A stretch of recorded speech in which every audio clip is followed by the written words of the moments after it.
Hello, Shourya. Welcome to this debriefing session. Congratulations on your 750 score. Hi, Payal. Thank you so much. Really appreciate it. And how does it feel? Okay, it feels amazing. It's just something that I was aiming for. It's actually exactly the score I was aiming for, so I'm really happy with it. That's amazing. Just, So yeah. you're Q51 and V40. That's absolutely fabulous. So walk me through how long did it take for you to get to the score? When did you start preparing? Okay, so I started around February of Mm-hmm. 2022, Mm-hmm. and I ended up giving the GMAT in August of 22, exactly 12th August. Mm-hmm. So it was a taxing journey. I won't lie about that because I understood that I needed some improvement in verbal because Mm-hmm. that was kind of my weak point. Mm-hmm. Specifically speaking, it was critical reasoning. Mm-hmm. That was something that was hurting my score, Mm-hmm. but I just took up e-GMAT on reference of my friends. She said that it's a great platform. It would help me build my understanding from the base. So well, Mm-hmm. I went with her saying, and I was definitely satisfied, and that's what helped me to get there, get to the score that Thank I you to your wanted. friend. Absolutely. So extend my thanks to her. Okay, so you started off with a 670, right? If I remember correctly, when you joined us, you were at 670 mock Yep, score. So yep. Q49. So let's talk about verbal first. So you said CR was the issue. So walk me through how is it that you prepared? So I believe that you went through the entire verbal course, right? Master Comprehension SC and then CR. Yeah, majorly. Yeah, majorly I did. And actually, my process was pretty simple. I really understood that, how this course has been structured by e-GMAT. And as soon as I had understood that, I realized that, I do not need to put in my thought process a lot in this, that, how am I going to go along in this? Because the course was structured in such a way that I could just, have full faith and just do as I was told to do Mm-hmm. by the course. So that's what was my basic approach. I didn't want to put much mind into it. So Good. yeah, and that's That's what ended up helping me. perfect, perfect. And that works out very beautifully because why should you put in the effort? I mean, that's our job, right? So Exactly. yeah, Exactly. I knew that I was trusting an expert on this. So I didn't want good, to put in any effort. Yeah. good, very well. So tell me, so three things that came out during the verbal course. What is it that made that difference that you got to a V40 in verbal? Okay. So majorly, I would say that the first thing that really made a difference over there, while I was going through the course, was the fact that the understanding that is provided regarding any topic, it's just from the base level, and that is very important in building your foundation. And Mm-hmm. that is how you learn to do the easy questions, and then you move your way up to the difficult ones. And Mm-hmm. that thought process was exactly replicated by e-GMAT. So that was Okay, so it's amazing. easy to medium to And hard, right? definitely, yeah, and Okay. I completely echo with that approach as well. Mm-hmm. That is how it should be. Okay. And except the second thing I would see, that the pre-thinking concept in e-GMAT, that was something that really helped me to tackle questions, because I believe that initially I was just focusing on reading the questions and seeing that which option is the most relevant one.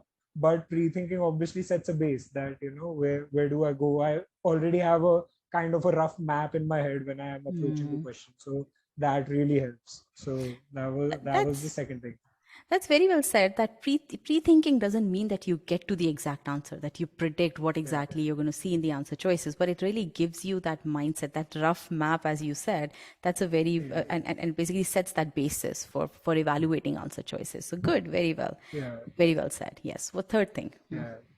Okay, so the third thing would be the verbal spoileranium, Mm-hmm. the extent and the depth of the question bank that e-GMAT offers. That was really helpful because I know that I didn't even end up exhausting it entirely.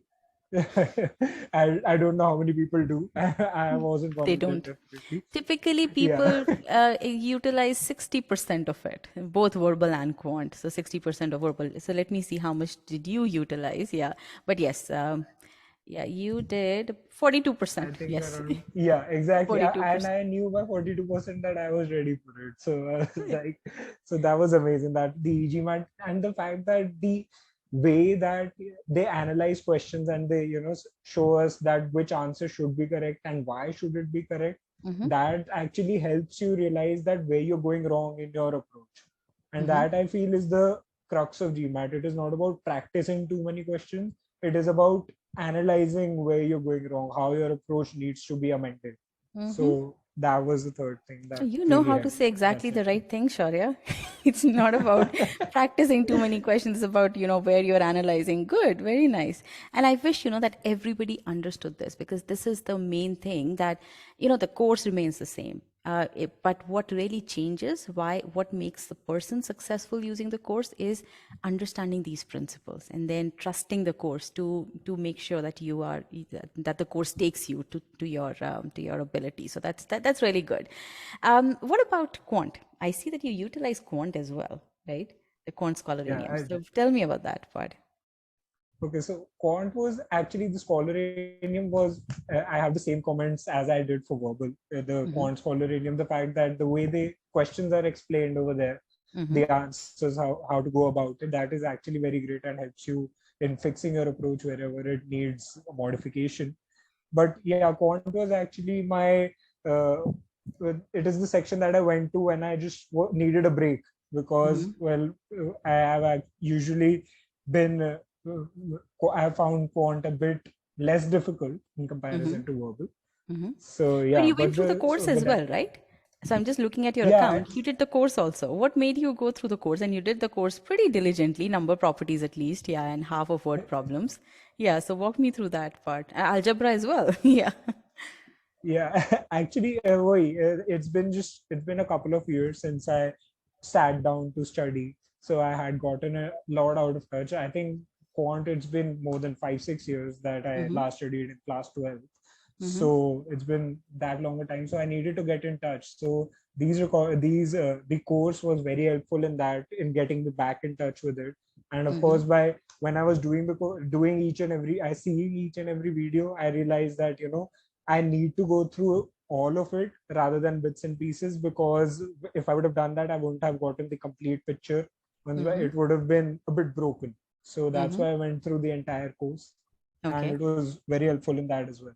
Yeah. And I see that you actually utilize the PACE engine as well. So if I look at this part over here, this is your Yeah. account in LCM GCD. Here, the Yeah. course asked you to skip these. I mean, you still went through this file. You didn't want to skip it, but then you skipped the practice quiz.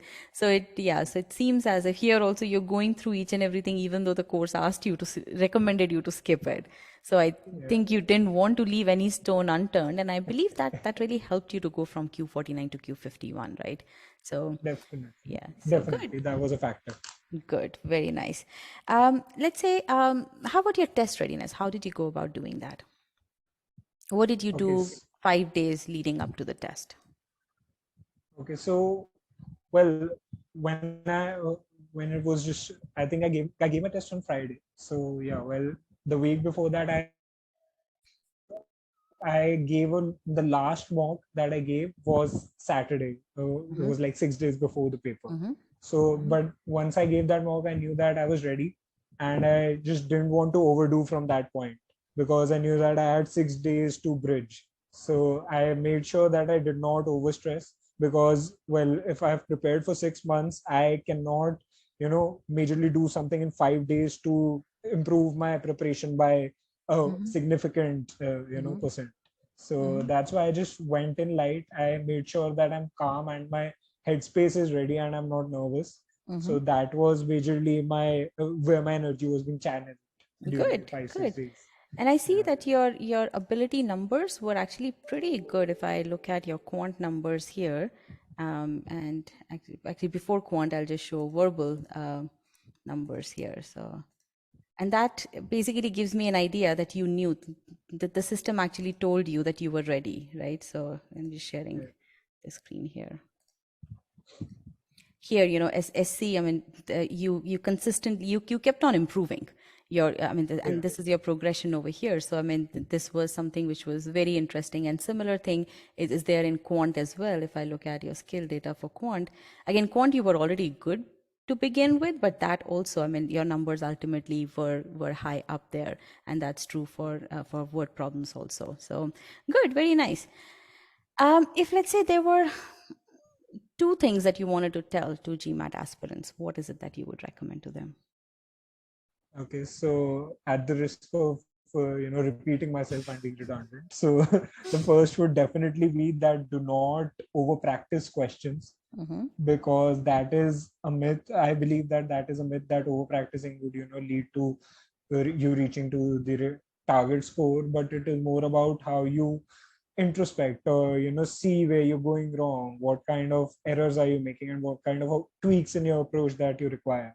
That would definitely be my number one suggestion. Mm-hmm. Very And the good. number two would be that you know do not do not well, the second one would, as I said, again, this one is also a repetitive one, but the last week of your preparation is the week that you do not need to give yourself any Mm-hmm. kind of stress. That is the Mm-hmm. week that you just trust your preparation, you trust the process, and essentially not even for the last week, you just, that is a thought process that you should have, that you should trust the process. Mm-hmm. And there would be times that you would be feeling that this is not going anywhere, but it is just bit by bit adding to the foundation that you're making and creating it into the building that you want.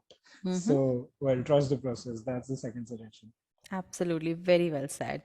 Well, congratulations once again, Shaurya, and good luck for your future endeavors. Keep in touch and let Thank us you know so as to much. where you end up. Thank you so much, Ryan. Thank you so much.